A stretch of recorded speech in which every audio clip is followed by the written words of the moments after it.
Hey everybody, listen. We are here today with some special guests back with Naked and Unashamed SLS podcast. And we told you last week, right, that there was 5 keys to building a healthy marriage.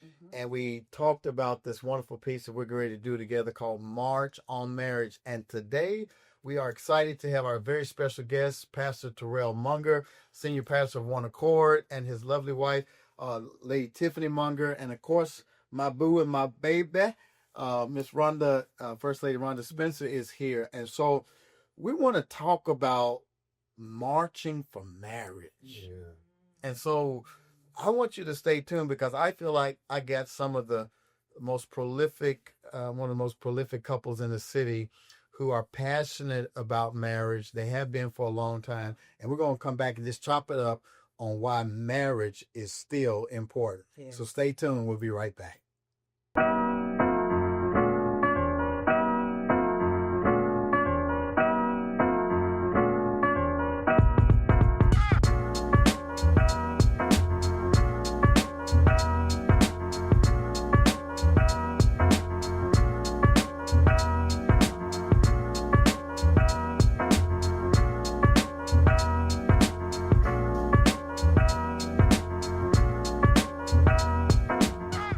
All right, everybody, we are back. We are here with our friends, the Mungers, who are, I almost want to say, Mungers!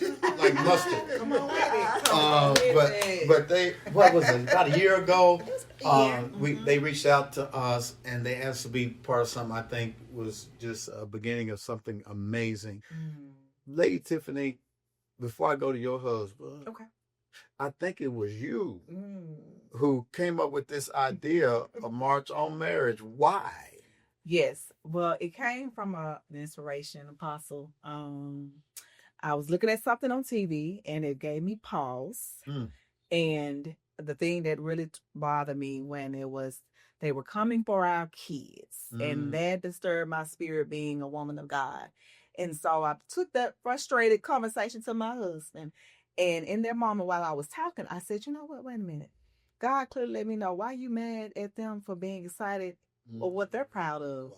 Where y'all at? Where are my people at? Why we don't see you? So if anything, don't be upset. Learn from them. And that's when we came up with, you know what? How about we do a march on marriage? Yeah. And as time went on, I'm like, you know what, babe? I said, I keep seeing the Spencers. Yeah. And I said, can you do me a favor? Can you connect with Pastor Spencer and see what they say? And it went from there. What happened when you called Pastor Spencer? And I called Pastor Spencer, and shockingly, anytime I've ever called Apostle Spencer, he has always had great advice.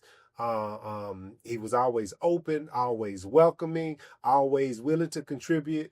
And this was no different. When we started talking about the March on Marriage, not only was he talking about being excited about being a part of, he started adding to it and what we could do to make it what it needs to be. Yes. Because I'm a person that's real big on what entertainment is doing to the culture. And we just can't let the housewives of Atlanta who ain't married start telling people about what marriage is. So those who have gone through the ups and downs, those who have experienced the challenges and get to a place of total joy, we got to tell people that there is an end in marriage if you work through the difficult spots, where you can just not just exist in marriage, but enjoy marriage. And that's what we want to show. You know, man, you said something very key.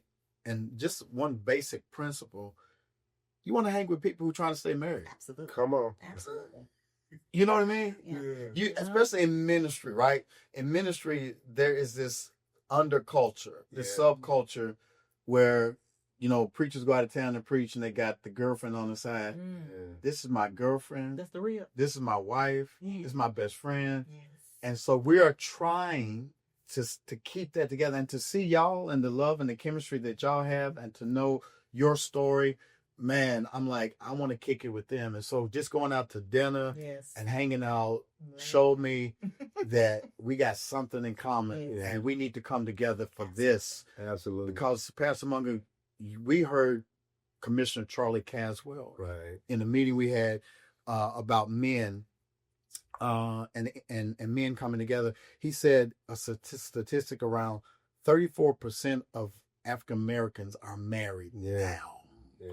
And in like a couple of, maybe a decade or two later, it's Mhm. supposed to be down to 10%. That's right. Why do you think the marriage, the institutional marriage, is in such dire straits? Yeah, I think a part of it is, as Commissioner Caswell pointed out too, he started talking about the most financially stable races.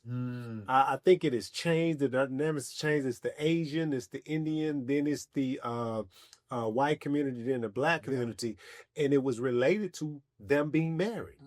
The percentage of marriage, successful marriage, I think Asia was like at 90-something%, and that's why their community is the wealthiest. And then as the percentage of marriages decrease, so does the financial stability decrease. And so in our communities, we bought into this hustle culture, and we're so busy going after money that is damaging marriage.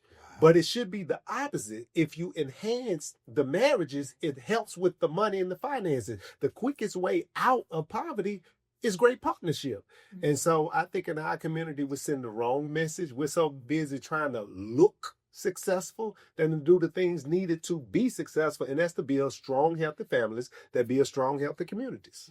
How do you build a strong, healthy family? What do you think the foundation is for a strong, healthy family?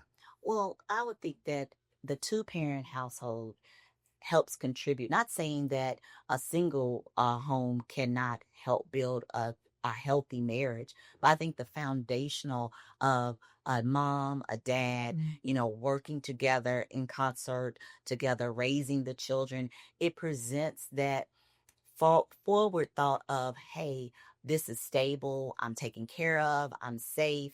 Even if you have a little bit of a hustle spirit where you're trying to make life a little better than we had when we were growing up. As parents, you always want to do more for your children than you did than what was taken where we came from. Exactly. So I think that foundation of that two-parent home, the stability that's shown, especially if it's in a healthy home. Because sometimes if you're in a two-parent home, there could be a little turmoil, between the parents. But if there's a healthy foundation where there's the mom, the dad, loving on the kids, I think that ingrains in the children, I want to also do this later on. And so that keeps that going. You want to say something? No, I was in 100% agree with you. And one thing for me, I come from a long line of folk that just got it wrong. They just got it wrong. But where my wife helps me at, and there's anybody that think about marriage, where my wife helped me at, she helps me with my mental health. Things that as I try to process things and my temper may rise or whatever, baby, look at it this way. And so sometimes you got to have partners that can help you be the person that you want to be. Now, if she wasn't at home with me, I'm sitting at home by myself. The devil work on you by yourself. If we're already mad and got a problem, if you got a healthy partner and you built something that's worth protecting, you'll let that person speak into you and help to create a better version of you. I heard something, Lady Tiffany, that your husband just said. It's about the balance of perspective. Balance of perspective. And I think a marriage helps you do that. Two are better than one. That's right. If one lies down alone, they get cold, but if two lie down together, they keep warm. Come on, keep warm. And I just think that you all bring out the best in us. And a lot of people miss it. But I want to go back to something we kind of alluded to but skipped over. The reality is that only one person on this road grew up in a two-parent family. Raise your hand. Wow. That's good. Yes, he is. And I say that because I had no blueprint. I had no blueprint. I didn't know what a good daddy looked like. I didn't know what a good husband looked like. I had to learn it from scratch. Yes, say that. And the only saving grace is that Rhonda saw it more than I did.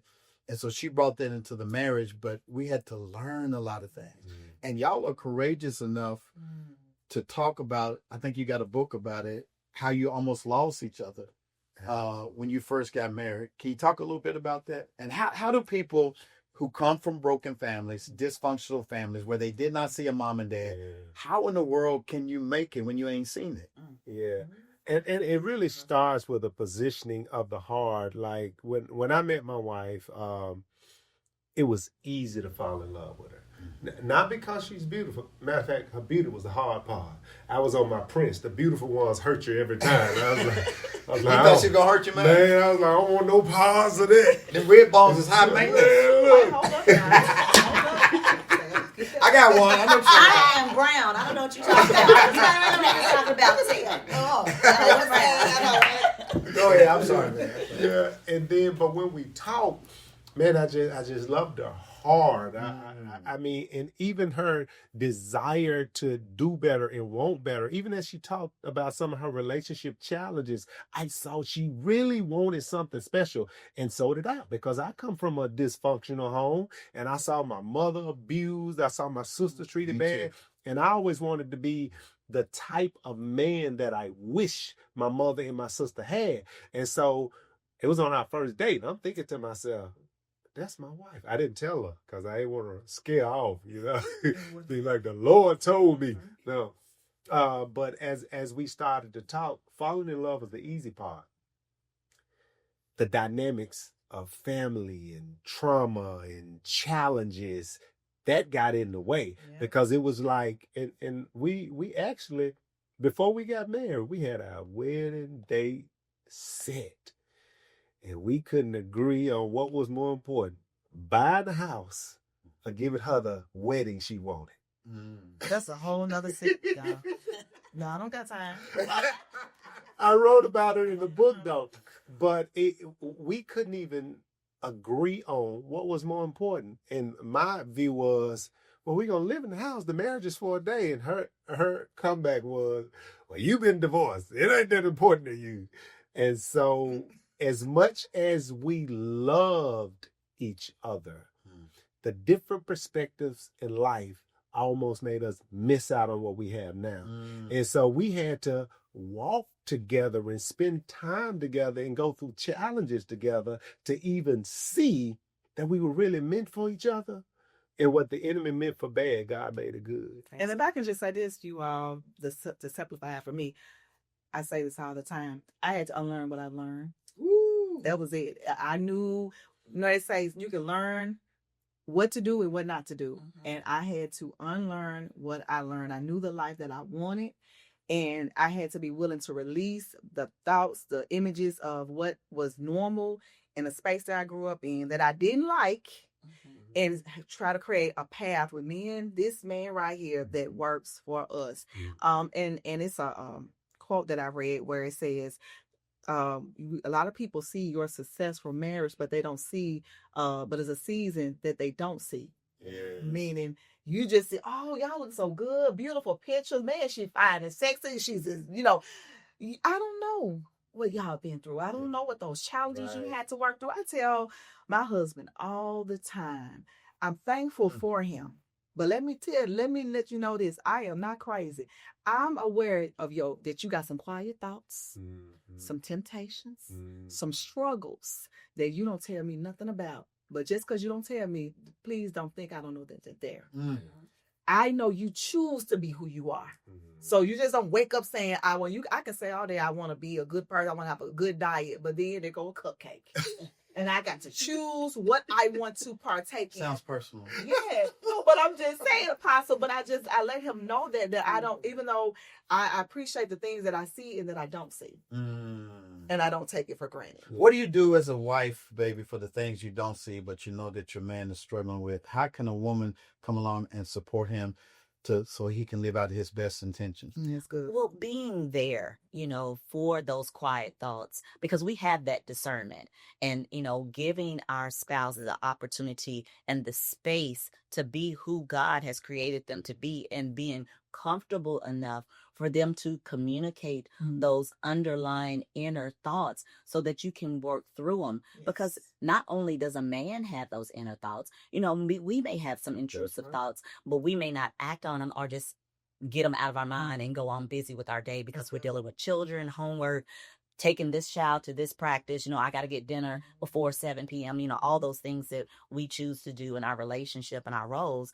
But I think being that supportive spouse, but we need our husbands to be transparent and vulnerable enough to let us know about those inner thoughts so that we can healthily work through those together. Because when you don't work through those together, they become even more detrimental to the life cycle of your marriage. Yeah. Pastor Monger, I will often tell couples, we are very passionate about trying to help married couples get to a place where they're naked and without shame. Genesis 2:25, and they were both naked and without shame.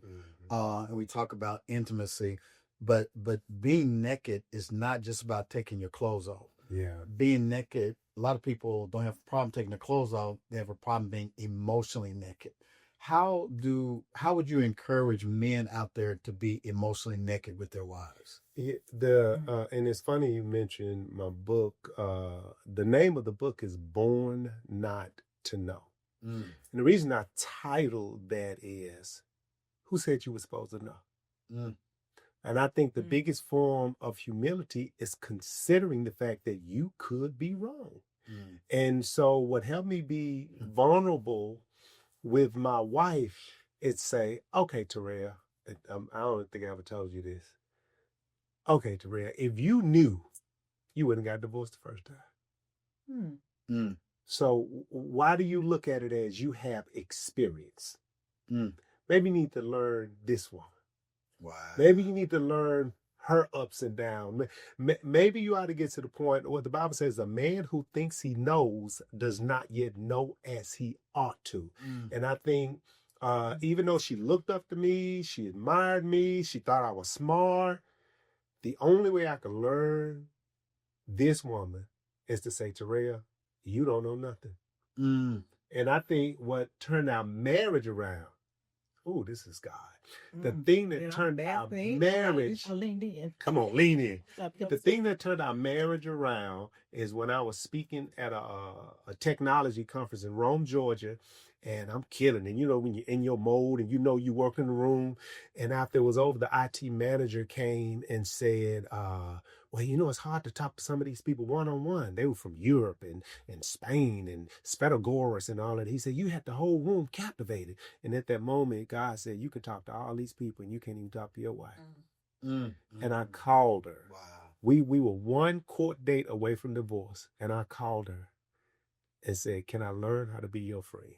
And that was the turning point in our marriage. This is history. That's a blessing. Yes, it is. There's a book I read a long time ago. It says, it's from the perspective of a wife to a husband who's a successful businessman in the marketplace.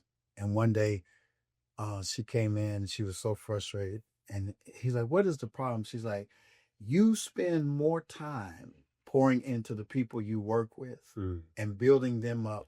And you do a great job. I want you to treat me like your customers. Ooh. And I've heard my wife say this to me. She's like, you're a great pastor. You're preaching, you're leading, but I don't want your leftovers. I need the best of you, not what's left of you. I want the top of the cupcake. Come on. I gotta help. I want the top. Yeah. Then you can give the rest to everybody else. So how do you, ladies, how do we as men ensure that you feel prioritized? I love what Pastor Monger said about he had that epiphany of, I want to learn to be your friend. Because I think a lot of times in relationships, although we say we're building the foundation of friendship, I don't really think it is friendship. It's a surface level friendship. Do you know my fears? Do you know what I dream about? Do you know my motivation? And I think sometimes in marriage, when you've been married for so long, like Stacy and I will be married for 32 years, you kind of lose yourself in it. But you have to keep that individuality.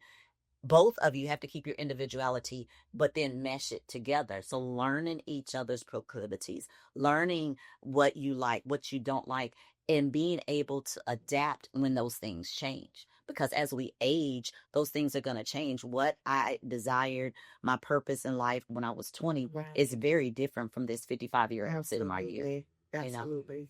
And I'm gonna come behind you. You said it perfectly. And with that, Lady Rhonda, giving each other the grace to grow. Yeah.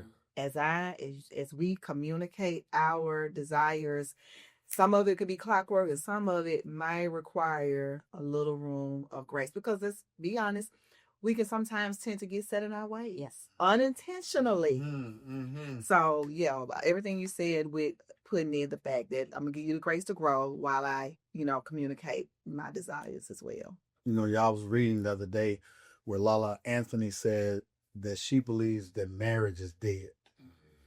What do you say to a Lala Anthony who divorced her husband because of infidelity, and then she's out here proclaiming that marriage is dead? Back in the 70s, 80s, they had a God is dead movement. Mm-hmm.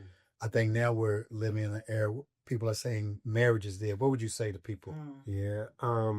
Of course, I think we all can agree that disappointment will cause you to make up a lie that you accept as truth. Woo! Lord, something T.D. Jake said years ago, I thought it was so awesome. He said, relationships are like riding a motorcycle. He said, you're fine on the straightaway, but you can lose each other in the turn. The way this works is when I start turning, when I move, you move.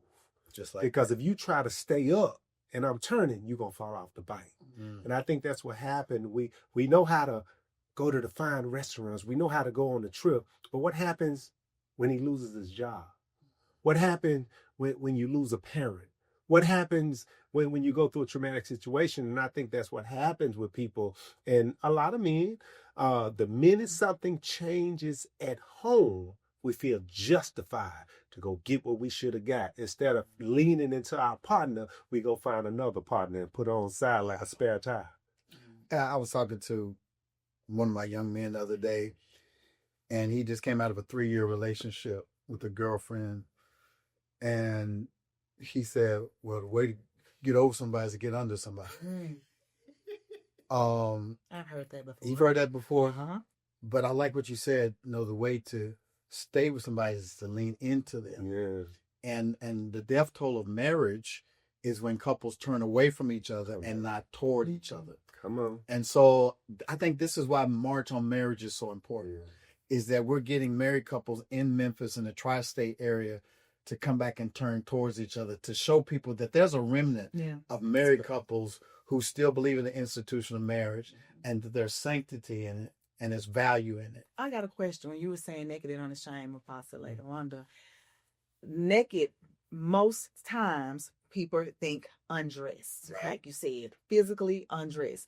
So when you're saying that, even though that's not all that you all mean, how many of us, I'm just going to use a woman, or I've been there, this person, man, can love me, but if I'm not comfortable in my skin, it ain't you. I don't feel comfortable getting naked. Right. So sometimes it's some self-eternal insecurities, challenges. I may have been body shamed as a child.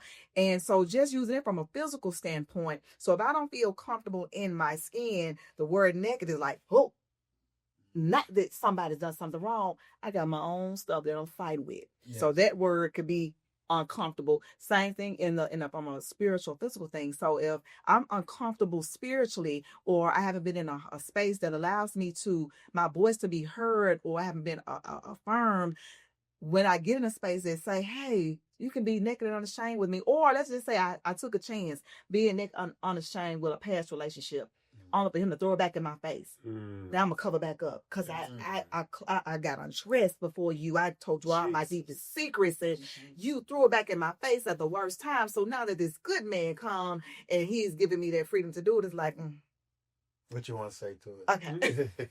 I just put a thought in my head when y'all was saying. Yeah. Okay. I think there's levels to it, whether it's emotionally naked or physically naked, and there's a level of maturity. But I think what the March on Marriage doesn't have, but we do a great job of, and you guys do a great job of, is that we help other couples feel comfortable in the level of nakedness that they're in. Yes. And so as sisters, when we get together, we help our other sisters as iron sharpens iron. And so you bring some of your insecurities to women when you trust them, and then we can exchange our stories. We could kiki about it and like, okay, what's the work that needs to be done?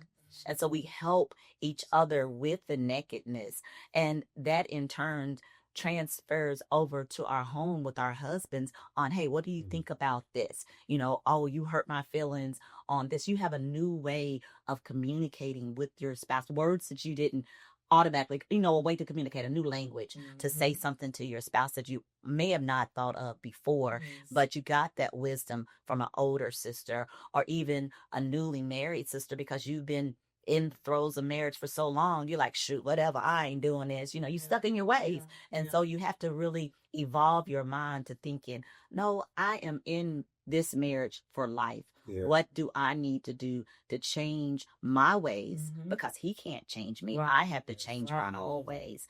And so a changed person can help that marriage to be more than it was from the beginning and making that bond even stronger. Going back to what Pastor Monger said earlier, who told you you knew? Who told? God showed up in the garden after they fell, and they were hiding behind fig leaves. And God said, where are you at? And he says, I was naked. We were naked, so we hid ourselves. He said, who told you you were naked?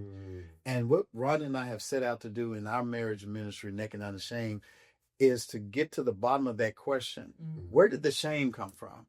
Who told you to cover up, that you got to get dressed in the dark or make love with all the lights off, or you can't ogle yourself in the mirror and appreciate how God made you, whether you're thick, skinny, big boned, or whatever. You should be able to love who you are.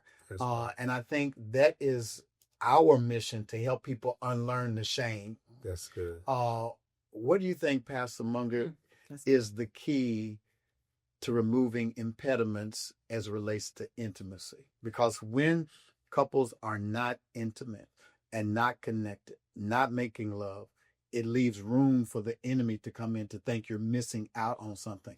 What are some of the impediments that need to be removed so intimacy can take place? The biggest thing is communication. I think every couple should have an opportunity to just sit down and talk about what they like, what they don't like, you know, and look, and me and my wife had this conversation. Even if you're not there yet, imagine it. Use your imagination in a positive way. You might mess around, come home and be like, I've been thinking. What you've been thinking about? Right? And so we have to kind of steer away, and the kind of church kind of unintentionally did some things to when we were younger to make the whole acting nasty and dirty and all of that. But as you talked about it earlier, as we come around to like this March on Marriage event, it should be like going to a technology conference where you see some stuff. Oh man, I didn't know they had remote controls like that. Oh man, I didn't know they had TVs like that. You mean they got software like that? Baby, let's go home and buy this software. I want them to see, look at this couple cuddling up. We ain't held hand in years. They holding hands. And so sometimes we need to see a display of other things that start a conversation at home that arouses our curiosity about each other. Arouse is the key word. Yeah. That's good. Listen, I want y'all to look in the camera and tell people what to expect and why they should come to March on Marriage.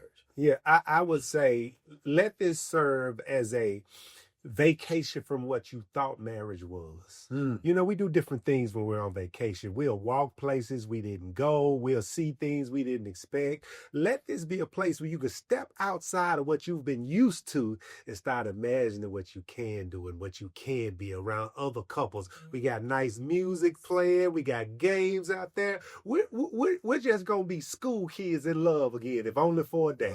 Like I said, we're going to have love on the lawn, live entertainment. Like you said, just to have that childlike energy of why I even fell for this man in the first place. Because like what you saw all the time, The cares of this world can choke the fruit out of you. We'll be so busy focusing on obligations. You forgot to forget, man, this is my friend. So come out with your friend and just have a good time with other married couples. Come on.